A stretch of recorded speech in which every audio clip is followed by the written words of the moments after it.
Once upon a time in the early 20th century lived two brothers in the country of Spain. These two brothers were Antonio and Manuel Torres.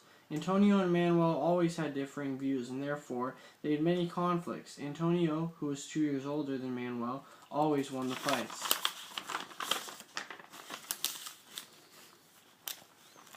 When Antonio and Manuel grew older, their beloved home country of Spain went through severe political, social, and economic changes due to a major war.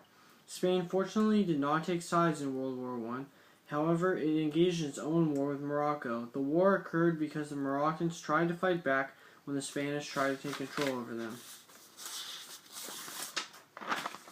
But the Spanish king and parliament tried to bring an end to this terrible war, but they were unsuccessful. Eventually, General Miguel Primo de Rivera was able to bring the war to an end.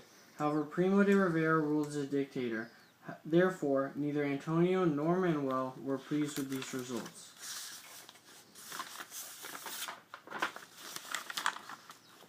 For this reason, Antonio and Manuel joined together to form the Spanish Republic. Antonio and Manuel decided to make several reforms. One crucial reform is that they gave the working class more of a say in the government. Both brothers also decided to put education under state control, rather than under control of the Catholic Church. Even though Antonio and Manuel agreed on specific reforms, they had contradicting ideas on other reforms. Manuel decided to make a new wing of the Spanish Republic because he could not take the commands of his older brother. Manuel was so frustrated he ended up reversing all reforms that the original Spanish Republic had made. As a result, Antonio decided that he needed the support of others, since he could not trust his own brother. Therefore, Antonio created a union called the Popular Front. Manuel determined not to let his older brother win again, creating an opposing union called the National Bloc. Despite Manuel's efforts, the Popular Front managed to win the elections in 1936. Manuel, not knowing what else to do, went to the army and tried to convince them to help stop the ideas of socialism and communism from arising. Manuel, being very clever, was able to convince the army to do what he had hoped for.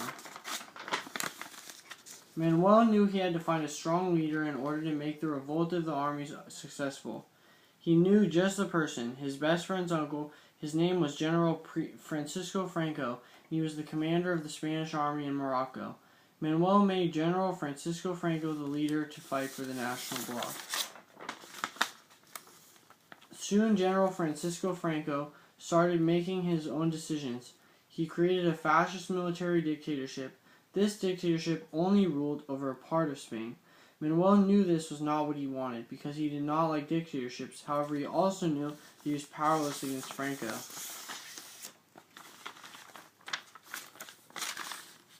Since Franco's dictatorship was only practiced in certain parts of Spain, Antonio was still able to keep the Popular Front in power. However, neither brother was satisfied with this. Both of them wanted to rule over the whole nation of Spain. Both brothers were willing to do anything to get what they wanted. As a result, the Civil War commenced. This was later known as the Spanish Civil War, and it lasted 3 years. The Popular Front and its supporters were called the Republicans. The people who supported the National Bloc, or Franco's dictatorship, were called the Nationalists. Manuel knew how to get the Nationalists an advantage over the Popular Front. Manuel knew that Adolf Hitler and Benito Mussolini would support the Nationalists because they were good friends of General Francisco Franco. Manuel was pleased with the warplanes, tanks, artillery, pilots, and soldiers his side received. However, Antonio was not so pleased and decided to find a key supporter for the Republicans as well.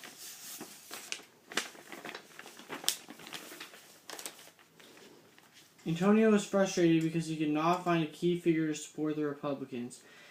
Antonio just gathered the support of the anti-fascists, communists, and volunteers from foreign nations. The supporters of the Republicans knew Antonio needed even more support, since this is the first time his brother Manuel has a chance of defeating him. For this reason, Antonio's supporters formed international brigades to help fight in the war. Soon, Antonio managed to get support from the Soviet Union, who gave him tanks and aircraft. Now both brothers were prepared to fight the war against one another. Both Antonio and Manuel were determined to win. No mercy was shown during the 3 brutal years of the Civil War. Both brothers began to use force in order to keep the regions they already ruled under control. This was astonishing because both brothers disagreed on the idea of using force on people, but they could not find any other way to keep control. The Nationalists ended up using extreme force due to the influence of General Francisco Franco. Franco bombed population centers, including Madrid. Manuel was not happy with the tactics, but he would not stop anything that could help him defeat his brother.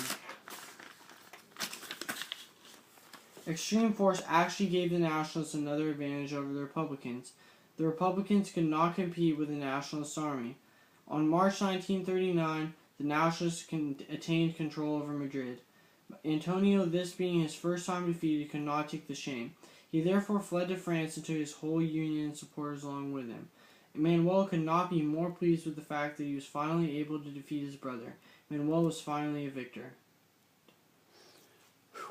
You just made it because we were going to run out of battery.